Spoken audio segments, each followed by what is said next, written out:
What if the world was wrong about the King of Pop's death?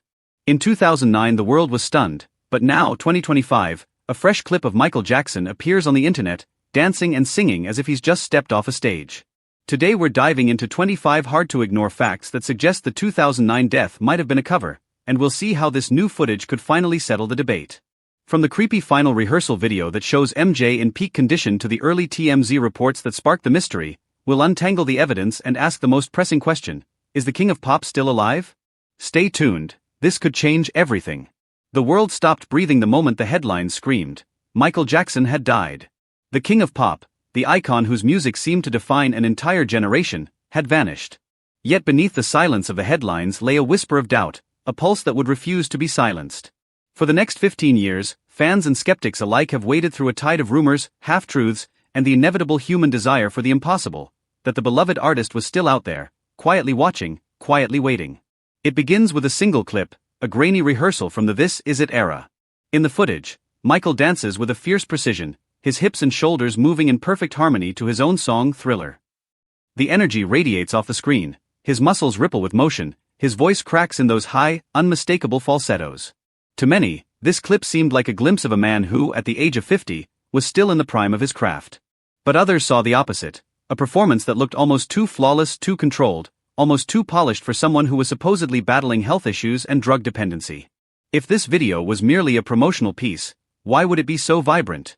The video itself, taken from a private rehearsal, had no visible distractions, no unkempt hair, no tremor. Some whispered that this very vibrancy was an intentional mask, a way to maintain a public image even while the real story unfolded behind closed doors. A few days later, the world heard the news from an unexpected source, TMZ. The gossip site had broken the story months before the coroner's office, before any official medical report had been issued. The fact that a tabloid could lead the way in announcing a death, a crime, or a scandal is not entirely unprecedented, but the timing was so precise that it felt like a deliberate leak. If a hospital, a doctor, or an official had already confirmed the death, how could the press have been so far ahead?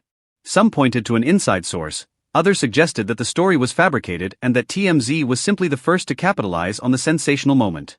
The very fact that a leak had the potential to shape the narrative left a ripple of suspicion that would travel for decades. When the family tried to offer answers, they were met with silence. Paris Jackson, Micheal's daughter, posted a cryptic tweet that read, "If you only knew the truth." It was a single sentence, but the timing, weeks after her father's death, felt too deliberate to be coincidence. The tweet sparked a flurry of speculation, as fans scoured her Instagram for hidden messages. The photo of her holding a newspaper with the headline Micheal Jackson, Gone Forever seemed almost too staged, like a frame taken from a movie plot.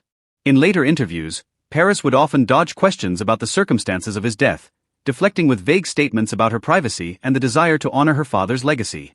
Whether she was hiding a truth or simply protecting her father's memory, the lack of transparency only deepened the mystery. The official autopsy, released on February 8, 2010, recorded Micheal's weight at 136 pounds, height at 5 feet 9 inches, and identified propofol as the cause of death. Yet close friends and colleagues who had witnessed the rehearsals claimed that Micheal weighed closer to 112 pounds. They pointed to video footage of him moving through the rehearsal space, thin and lean, muscles visibly defined. The weight discrepancy could be attributed to a day's variance, but in a world where small details become the basis for grand theories, the difference became a clue. Some suggested that the coroner's office had inflated the weight to make the body appear less fragile, perhaps to justify the high dose of propofol that was found. Others saw it as evidence that the body had been altered post-mortem to conceal something, or that the body was not the one that had died at all. In a different vein, fans have turned to the lyrics and visuals of Jackson's own music for hidden clues. In Leave Me Alone, a newspaper headline reads Micheal Jackson is frozen at 50. The imagery of an ice-clad figure suggests something trapped, something preserved. In Escape, the lyric, "I need a break so I can free my soul, getting away from reality," evokes the image of an artist looking for liberation. Some have interpreted these lines as a preemptive statement, a message that the star was already planning his escape, that he wanted to step away from the world that had made him a global icon. If the lyric was a hint, perhaps the entire career of the King of Pop was a performance, a carefully constructed mask that served a purpose beyond entertainment. When the ambulance arrived at Micheal's house, it did so without the wailing sirens or flashing lights that are standard in emergency protocols. The vehicle glided past a touring bus, then pulled in, leaving the street calm and unchaotic. The lack of urgency made many wonder whether a true emergency had even occurred. If the ambulance had simply responded to a routine call, why would the driver have taken such a measured approach? Could this have been a deliberate choice to minimize attention? A scenario that seems almost too perfect for a conspiracy, but one that could be explained by the notion that no emergency existed to begin with. The idea that no emergency existed has a chilling ring. What if the whole scenario was staged, the body staged, the death staged? It is a theory that is difficult to prove or disprove, but one that has a certain allure to it. Rumors have long circulated that Micheal's consciousness has escaped the confines of his mortal body and now resides in a hidden sanctuary. Some of the more elaborate theories claim he is living in a luxury estate in Morocco, under the protection of a powerful benefactor. They suggest that the estate is an elaborate facade, where a new body works under a pseudonym, creating music for other famous artists. The theory is that the new songs, often credited to other names, carry the unmistakable signature of the King of Pop. While no hard evidence supports these claims, they have a magnetic quality for the imagination. They feed into a longing for the impossible, a hidden life beyond the public narrative. The death certificate, a supposedly definitive document, is far from flawless. It lists Micheal's name as Micheal Joe Jackson, a slight alteration from the legal documents that spelled his middle name Joseph. The death certificate's date of death is June 25, 2009, but the certification date is July 7, 2009. A gap of 12 days between the actual event and its official recognition is unusual, especially for a high-profile figure. The discrepancy invites speculation. Was there a reason to delay the certificate? Was someone trying to obscure something? In a world where timing is everything, those who read between the lines saw a sign of possible manipulation. One of the few people who claim to have had a close relationship with the king after his death is Dave, a survivor of a tragic accident. Dave appeared on Larry King Live in September 2009. Observers noticed that his voice, despite his burns, sounded eerily similar to Micheal's falsetto. His gestures, the way he flicked his wrists, the particular rhythm of his words, all seemed reminiscent of the pop icon's mannerisms. Some critics claimed that this was too much of a coincidence. They argued that a prosthetic body could have been used to imitate the deceased's appearance and voice, that the body on screen was a stand-in, a ghost masquerading as a living person. The idea that someone had crafted an elaborate mimic is, to say the least, chilling. While it remains a theory that may be dismissed by many, it has gained traction among those who refuse to accept the official narrative. The official cause of death, propofol overdose, has also been questioned. The blood test detected 2.2 milligrams per milliliter of propofol, an amount that experts say could be fatal. Yet, Dr. Paul White, an anesthesiologist who testified in the trial, said that this concentration could be a standard sedative dose for surgery, not an overdose. The bottle of propofol found at Micheal's house was nearly empty, a detail that raises eyebrows because the amount of drug left could suggest a different scenario. If Dr. Murray was not administering a lethal dose, then why was there an almost empty bottle? Was it simply used for a single session, or was it part of a planned display? The mixture of conflicting medical opinions and the state of the bottle created a perfect storm of doubt. The estate's posthumous releases have also stirred debate. 2 previously unheard albums have been released, each with a mix of polished tracks and raw, almost unfinished pieces. Top producers, such as Timbaland, have been involved to give the songs a contemporary sheen, but listeners have noted that the vocal tracks feel sometimes inconsistent with the king's known vocal style. Some tracks have been suspected of featuring impersonators. Critics point to the presence of an uncanny humming in the background of some songs, or to an uncharacteristic vocal grain. The estate maintains that all vocals are genuine, that the technology used was simply to bring the songs to modern production standards. Yet, for those who are already skeptical, the mere possibility that a part of the king's voice could be replaced by an impersonator is enough to sow doubts. In addition to the delays and the bottle, the 911 call itself was delayed. Dr. Conrad Murray called 911 at 12:21 p.m. after discovering Micheal in his bedroom, not breathing. That is over 20 minutes after the time Micheal was found. In an emergency situation, 911 calls are made within minutes, not after half an hour. The delay is a red flag for some.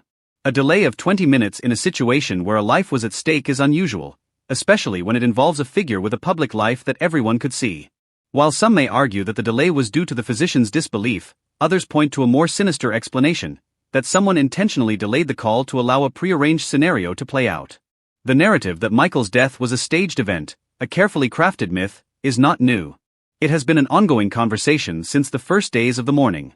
Over the years, each new piece of information, a video, a tweet, a certificate, a phone call, becomes another tile in a mosaic that some believe is missing a crucial part.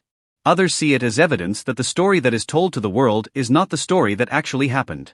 Today, as we stare at a fresh burst of footage, a recording of a man with a familiar smile, a familiar voice, a familiar swagger, we are faced with the same paradox. The impossible is possible, but it requires us to question every fact that we take for granted. The world's collective memory of Michael Jackson is a tapestry of joy, heartbreak, triumph, and inevitably doubt. And as long as there are those who refuse to accept a simple ending, the story will live on, echoing through generations, a testament to the enduring power of an icon whose legacy has become larger than life itself. The call that night was not a simple emergency, it was a puzzle with missing pieces. Dr. Conrad Murray's account of the moment he found Michael Jackson's body unresponsive claimed he was performing CPR while dialing 911. Yet the timing of the call, 12:21 p.m., more than 20 minutes after the initial discovery, raised immediate questions. In an emergency, the first instinct is to call for help and then administer basic life-saving measures. The fact that the call came after a pause suggested that something else was unfolding behind the scenes, that perhaps the urgency was being smoothed over by a deliberate delay. Murray's later clarification that he had shifted the patient from the bed to the floor for more effective compressions added another layer of complexity. The initial description of the scene, a single person on a soft mattress, did not align with the standard protocols for cardiac arrest. The correction felt like an after-the-fact patchwork, a detail that, when examined, could have been interpreted as an attempt to control the narrative of the emergency. The idea of a body double has long haunted Michael Jackson's public image. Throughout his career, he used lookalikes to maintain privacy and security. A well-known impersonator, dissects, was employed to replicate his build, facial features, and mannerisms. The very presence of a double in such a high-profile environment is not uncommon, but the theory that a double was used at the very moment of his death suggests a deliberate attempt to craft a scene that could be later misinterpreted as genuine. Fast forward 2 days after the tragedy, and a frantic cleanup unfolded at his rented house. Every personal item, furniture, sheets, blankets, was removed before law enforcement could begin an investigation. In the wake of that rapid exodus, police found medication boxes and oxygen tanks hidden in the house. The urgency with which the family cleared the space seemed to imply a desire to erase evidence, or at least to conceal what lay behind the curtain of the family's grief. The sudden removal of these items, coupled with the presence of medical equipment, feeds the narrative that something was being deliberately hidden from public scrutiny. Then there is the helicopter footage that surfaced later, showing the transport from UCLA Medical Center to the Los Angeles County Coroner's Office. In one frame, the camera lingers on the body under a blanket, and a subtle movement can be seen as the frame slows. Some analysts interpret this motion as deliberate, as if the person beneath the covering was still alive, perhaps trying to find comfort or even attempting an escape. Others argue it could be a result of turbulence or the helicopter's motion. The footage, however, remains a focal point for conspiracy theorists, a visual testament to the doubt that permeates every corner of the narrative. The year before his death, Michael's health was a mixed story. He was seen frequently in a wheelchair, battling a serious skin infection that made him vulnerable. Yet at the same time, he signed a touring contract and rehearsed elaborate dance routines with the same vigor he had shown in his earlier years. The stark contrast between the severity of his illness and his public performance commitments only deepened the speculation that the narrative surrounding his health might have been deliberately manipulated to create a more plausible story for his eventual passing. When the world turned its attention to his funeral, the decision to keep the casket closed became a key point of intrigue. The ceremony, broadcast live on television and streamed online, offered no view of the body, leaving the world to wonder what the closed lid concealed. Some have argued that an open casket would have put an end to many of the theories that had taken root. Instead, the secrecy seemed to fuel further speculation. The shift in venue from the initially announced Neverland Ranch to the Staples Center in Los Angeles, and later the private service at Forest Lawn Memorial Park, added layers of mystery. The change of location and the heavy secrecy surrounding the proceedings were not the standard practice for such high-profile events and were perceived by many as deliberate attempts to limit public access to information. In the days that followed, there was a wave of sudden firings within Jackson's entourage. Key members of the King of Pop's inner circle were dismissed abruptly.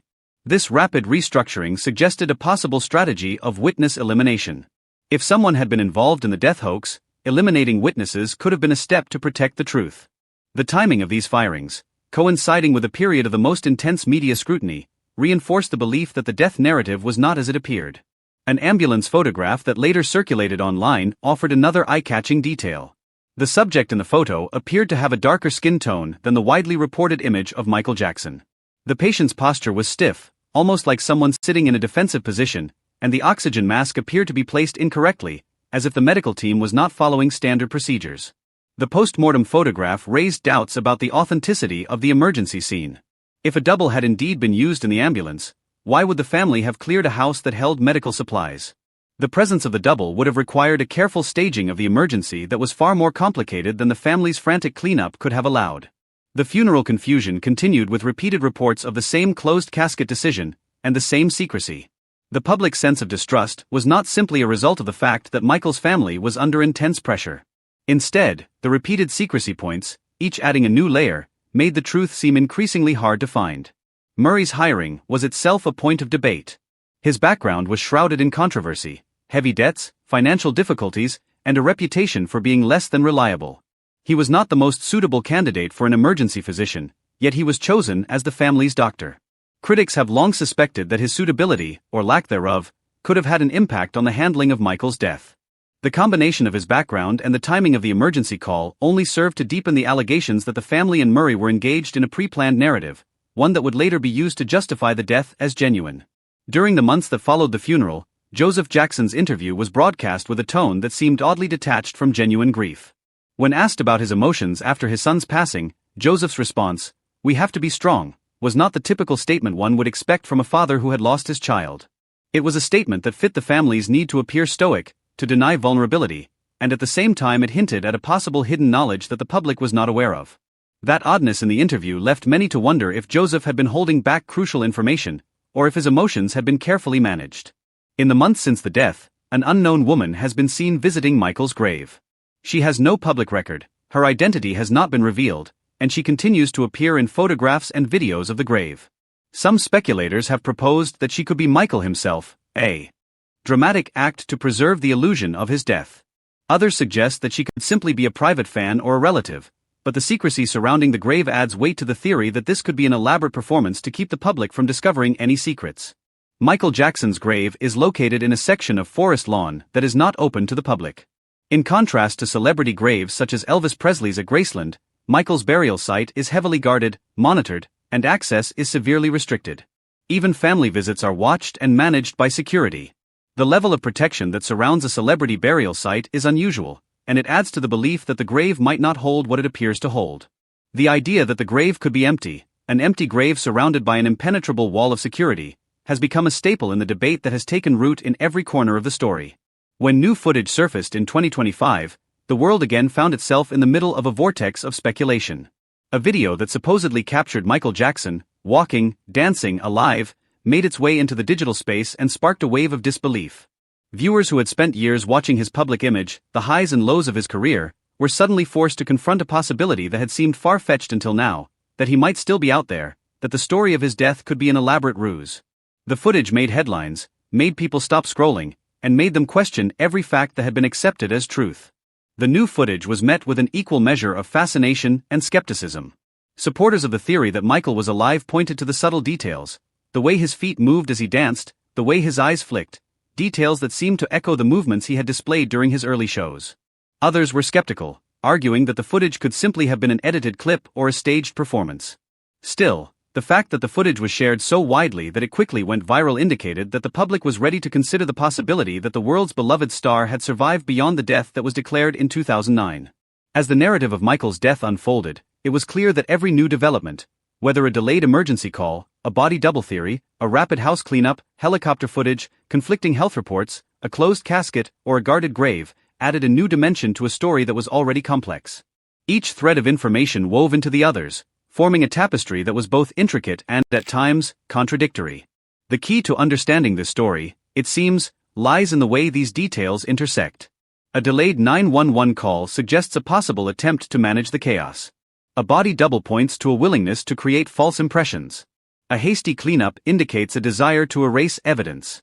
Helicopter footage that shows movement under a blanket evokes the notion of an alive body, while the presence of medical supplies hidden in a house raises suspicion. The contrast between a serious illness and ongoing touring plans hints at a manufactured narrative of health. A closed casket and venue changes add a veil of secrecy. Sudden firings within the entourage could be an effort to eliminate witnesses. An ambulance photo that shows a darker skin tone, unnatural posture, and misplaced oxygen masks further questions the authenticity of the emergency. Hiring a doctor with a troubled financial background underscores potential motives. A family member's strange interview suggests hidden knowledge. An unknown visitor at the grave raises questions about identity. And an oversecured burial site, unlike other celebrity graves, fuels speculation about an empty grave. Each of these elements has been debated, dissected, and sometimes dismissed. Yet the fact remains that the world continues to seek answers. The new footage that has gone viral in 2025 only deepens the mystery. Whether or not Michael Jackson is still alive, the myth surrounding his death has become an enduring part of his legacy. The fascination with his story shows that, even decades after his last performance, the King of Pop remains a living legend in the collective imagination. The enduring fascination with the mystery of Michael Jackson's death, whether it's the delayed 911 call, the alleged body double, the hurried house cleanup, the ambiguous helicopter footage, the stark contrast between illness and touring plans, the closed casket decision, the guarded grave, the sudden firings, the strange family interviews, the unknown visitor, and the new viral footage, underscores how every fragment of evidence, no matter how contradictory, feeds an ever-deepening narrative that transcends mere fact-checking and turns into a living myth, a testament to how the King of Pop's legend persists in the collective imagination, long after the final applause.